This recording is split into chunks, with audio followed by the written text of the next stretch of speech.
Ladies and gentlemen, the secret word tonight is ink. I-N-K. Really? You bet your life.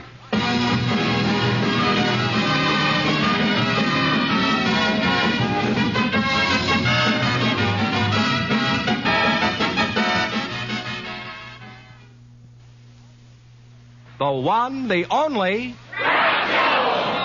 Hey, that's me, Groucho Marx.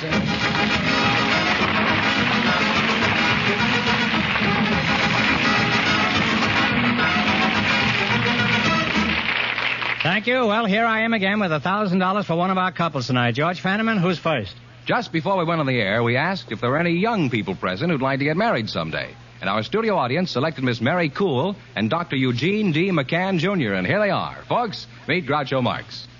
So you two are in search of romance, eh? Mary Cool? That's right. Cool. Oh, cool, huh? Where are you from, Mary? I'm from around Milwaukee. I was born in Wauwatosa. I had that for breakfast this morning. Why did you come to California? I came to see the Rose Bowl game last year.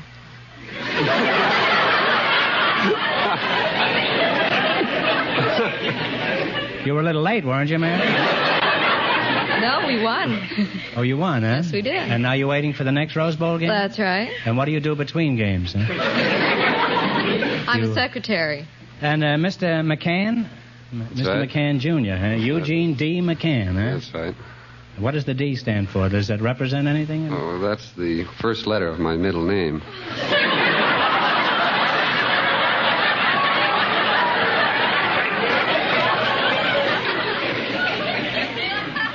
Well, that's better than having it the last letter of your middle name. Not mine. It is the last letter. That is the last letter, Yes. too? It's the last. Well, what is your name? Middle name. I don't use it very much. Well, I won't tell anybody if you don't. What is it? Duddy. Did you say Duddy? That's right. Not Fuddy Duddy, huh? Are you related to Howdy Duddy? What, does Duddy have any significance in addition to getting laughs? It was my uncle's name. That's all I got from him.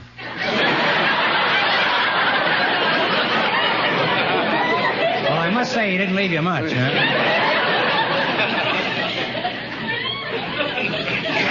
What was your reason for coming to California? I was born here.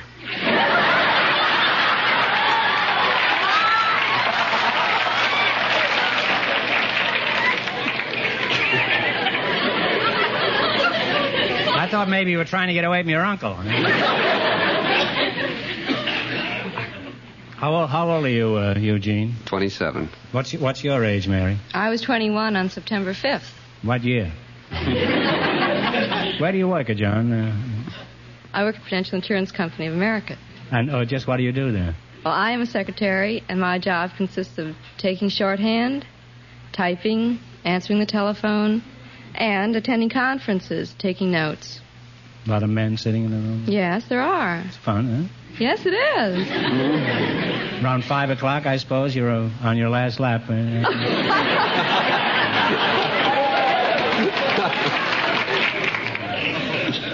Now, what sort of work do you do, Gene? I'm an optometrist, Groucho. An optometrist. Well, what's the difference between an optometrist and an oculist and an optician? Couldn't one fella do all three jobs? No, they're all different licenses. Well, they're all the same to me. No matter which one I get a bill from, I still can't believe my eyes. How did you get to be an eye, ear, and nose specialist? I have nothing to do with the nose and ears, Groucho. You have nothing to do with it? No. Well, if you had nothing to do with the nose and the ears, where would you hang the glasses?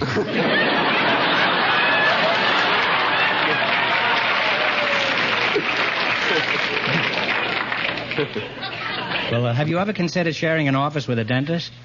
You know, you could then advertise an eye for an eye and a tooth for a tooth. Doc, do you have a slogan? Yes. Have you got a slogan? Yes. What is it? You can't be optimistic with misty optics.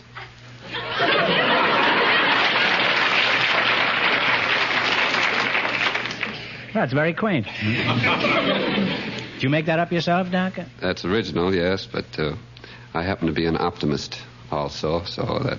What do you mean you're an optimist? Well, that's a club that's in Los Angeles, and this is Optimist Week. Well, what is an optimist? Well, he's a member of the Optimist Club.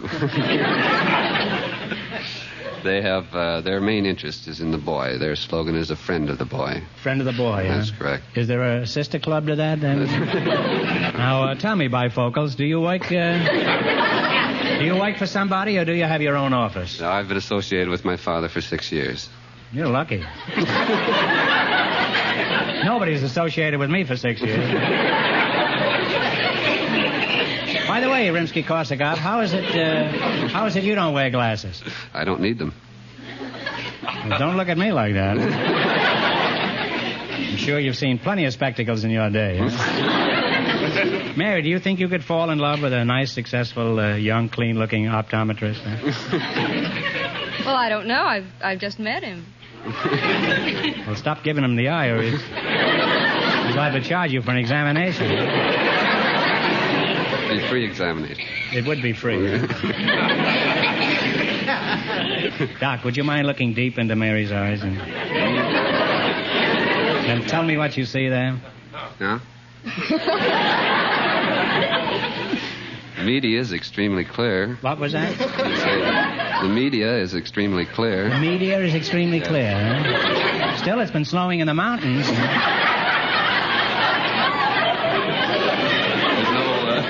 There's no sedimentation in the anterior chamber. What did you say your middle name was? Doc, you're about as romantic as a dish of sauerkraut. Huh? Well, you two ought to get along beautifully. An optimistic optometrist and a beautiful girl. Therefore, I now pronounce you winking, blinking, and may you have many little nods. Now, in just 1 minute, you're going to work together as a team for $1,000. But right now, I want you to pay attention to some interesting advice. Now,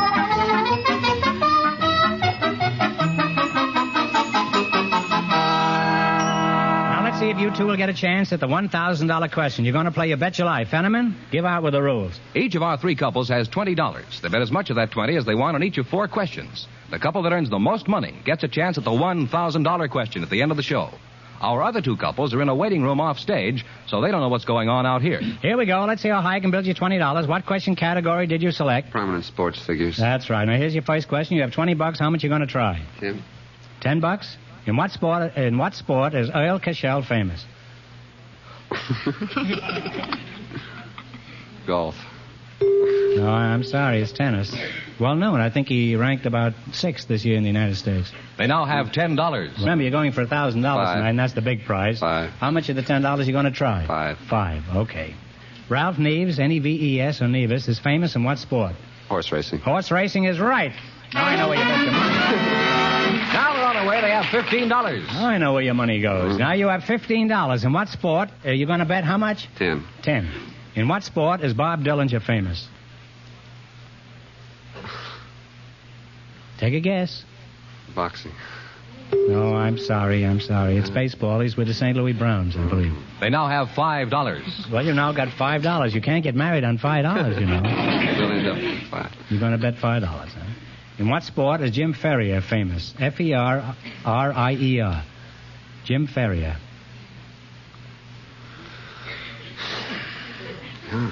Football, I'll say. No, it's golf. I'm going to give you one more chance to get rich quick. You answer this question correctly, I'll hand over $10 in cash. Who is buried in Grant's tomb? Grant is right. Thank you.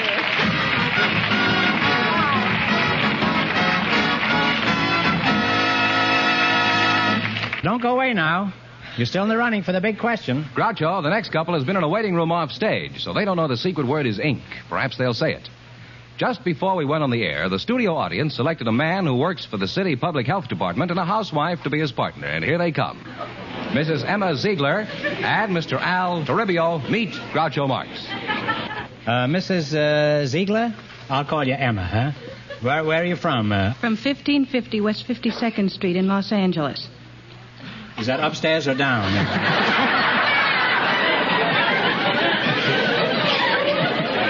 I meant, where are you from originally, Emma? And I don't want to hear any nonsense about the stork either, right? Well, Originally, I was born in a barn near Lansdale, Pennsylvania. You were born in a barn? That's right.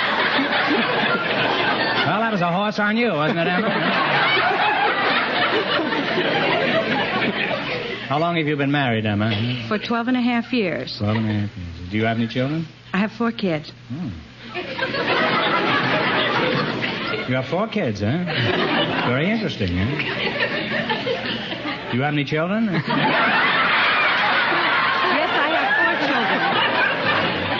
How did you meet your husband? I didn't mean to be so fresh, Mrs. Ziegler. When we were deep sea fishing, I handed... You were deep sea fishing? And you pulled him out? No. He sort of helped me out. I handed him my uncle's false teeth. What were you using that for, bait? No, my uncle had given them to me.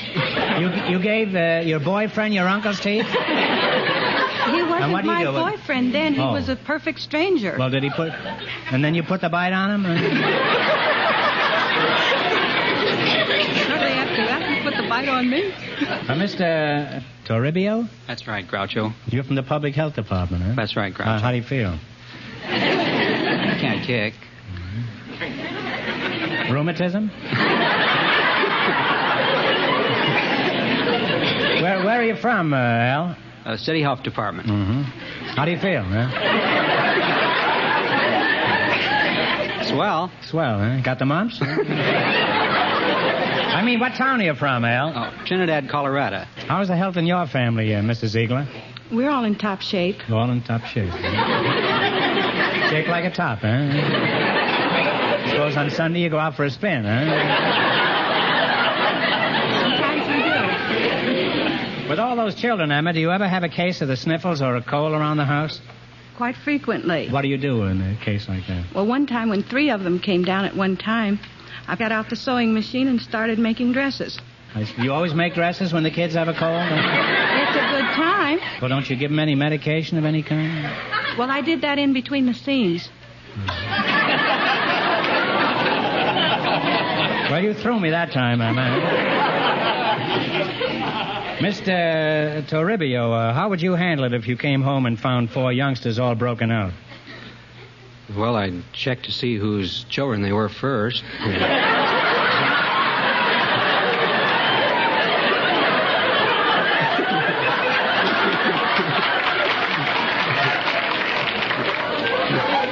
You have a very suspicious nature. Haven't you got 4 children? 3, Groucho. Well, don't come running to me with your trouble. Okay, now let's play You Bet Your Life for $1,000. Run your $20 into more than the other couples, and you get a chance at the big question later. Fenneman's off stage to remind our listeners how much the first couple won. The secretary and the optometrist lost all their money, so these people have a clear field. Here we go. Let's see how high I can build you $20. What question category did you select? Movie biographies. How much you going to bet? Oh, $10. $10. Okay. Who played the title role in Wilson? Alexander Knox. Alexander Knox is correct. Well, on the way with $30, Groucho. Okay, you've got $30. You're betting how much? 25. Who played authoress George Sand in A Song to Remember? The authoress. Was it Merle Oberon? It was Merle Oberon on the nose. We're on the way now. They have $55. Now, how much are you going to try of the 55? 40. $40. Who played composer George Gershwin in Rhapsody in Blue? It's a toughie. He's a director in New York now, stage director. Name of... Take a stab. I'm sorry. As Archie Mayo would say, the bell is tolled. It was Robert Alder, and that's a pretty tough one. They now have $15. Okay, now how much are you going to try of the $15? 15. Let's take a 10. You're going to 10? She says 10. $10. Who played composer Jerome Kern in Till the Clouds Roll By?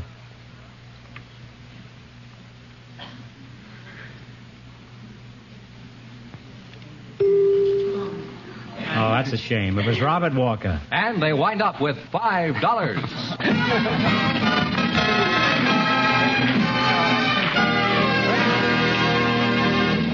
Well, thanks and good luck. Now, in just 1 minute, our last couple will play You Bet Your Life, and then we know who gets the $1,000 question. But at the moment, I'd like you to listen to this.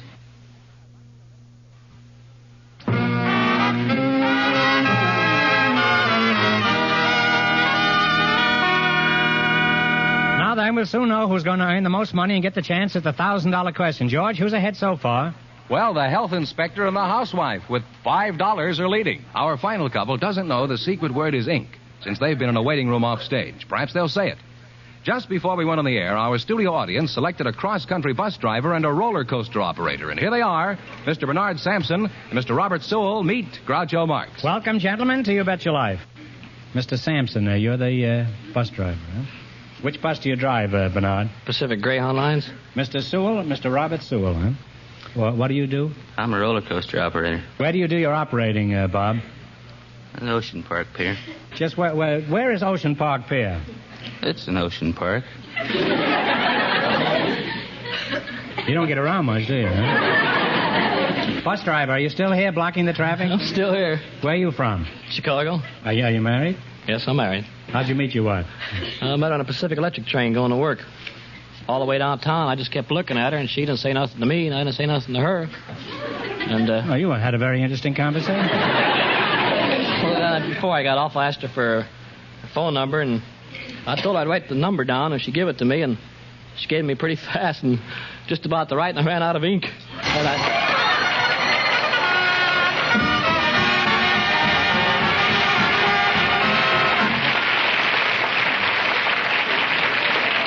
Now, where were we when you spilled ink all over the joint, huh? So, you ran out of ink? And wrote down her number with a pencil on a piece of paper and called her up and told her I was going to marry her. And here I am. And since that time, you've been riding buses, huh? Well, I'm pushing the Greyhound down the highway. What time is your bus stop at Long Beach, driver? I don't stop in Long Beach. What have you got against Long Beach? Let's take another ride on the roller coaster, operator. Just what do you do on your job, Mr. Sewell? Oh, I release the brake levers.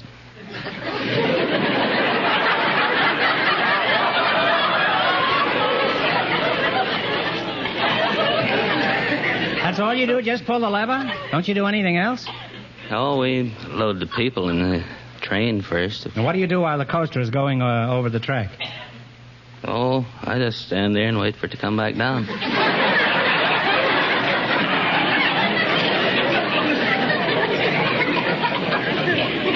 I mean, you just stand there and hope it comes down. Is that what you mean? Oh, it'll come back all right. You're pretty despondent about the whole thing, aren't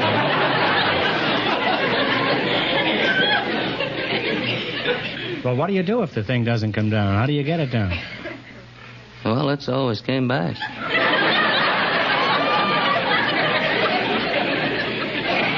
Well, I can't shake your story, can I? Huh? Well, if it didn't come down, what would you do? Put an ad in the paper or something? Lost one roller coaster? Now, how long a trip is it on your booby trap? Huh? 7/8 of a mile around. 7/8 of a mile. And how long does it take to cover that distance? It takes a minute and 45 seconds. And how much does it cost for the ride? 25 cents. For 7/8 of a mile, 25 cents. Huh? It's pretty expensive, isn't it? Bus driver, how far can I go in your bus for a quarter? Oh, about 12.5 miles. In which direction? Any way you want to go. Okay, up.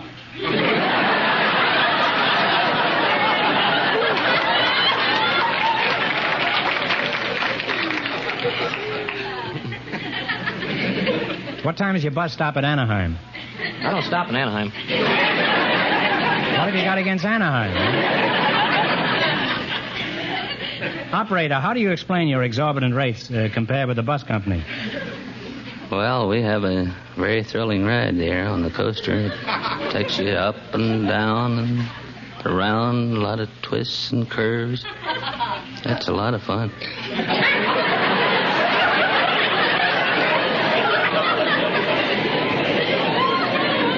A lot of thrills, huh? Lots of thrills. It's evident you've never been on a bus. Say, Greyhound, what time is your bus stop at Santa Barbara? About 3:30 in the afternoon.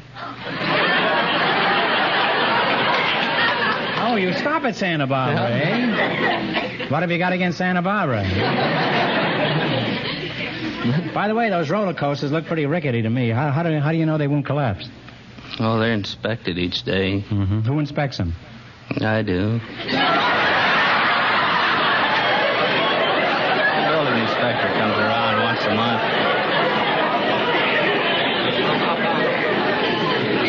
Mr. Sewell, you say you inspect them? Yes, sir.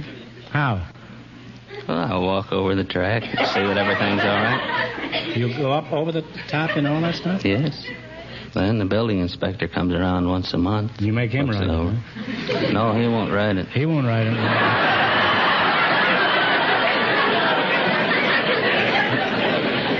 That building inspector is no fool, you know. Huh? Now, let's play You Bet Your Life. If you can beat our other two couples in the quiz, you'll get a crack at the $1,000 question. Can't tell you how much they won, but George is off stage to remind our listeners. The health inspector and the housewife are ahead with $5. Here we go. Let's see how high I can build you $20. What question category did you select? Latin song. Latin songs. Here's your first question. You have $20. How much you going to try? 10. Jerry Fielding will supply the music. You name the song. Okay, Jerry. Amapola. Amapola is right. And they're off to a good start with $30. Remember, you're going for $1,000 tonight. Now you have $30. How much you going to try? $30. You going to try? Here we go. Give me the title of this Latin melody.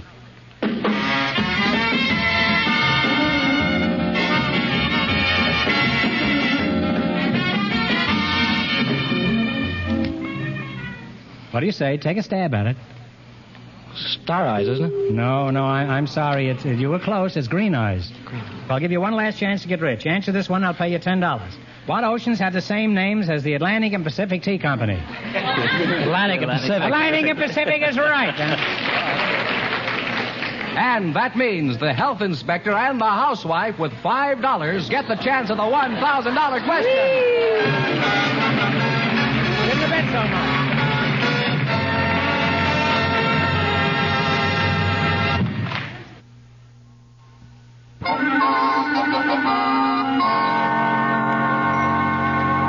And here's the winning couple, Groucho, the housewife and the man from the Department of Public Health. Are you ready to try for $1,000, eh? Good luck, and I'll give you 15 seconds to decide on a single answer between you, so talk it over thoroughly and no help in the audience, please. I hope you've been reading your newspapers for the past couple of years. Careful now. Who was the Secretary General of the United Nations?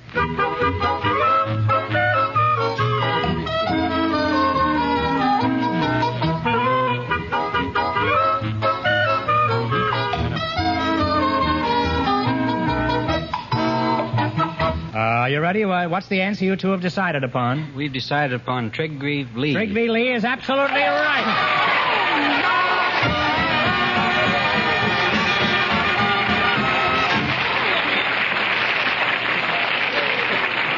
That's right.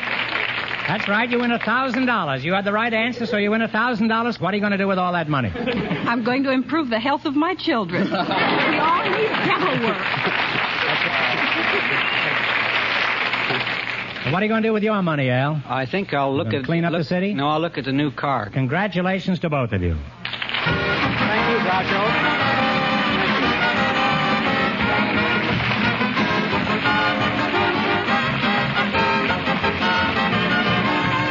You Bet Your Life is a John Goodell production, transcribed from Hollywood, directed by Bob Dwan and Bernie Smith. Music by Jerry Fielding.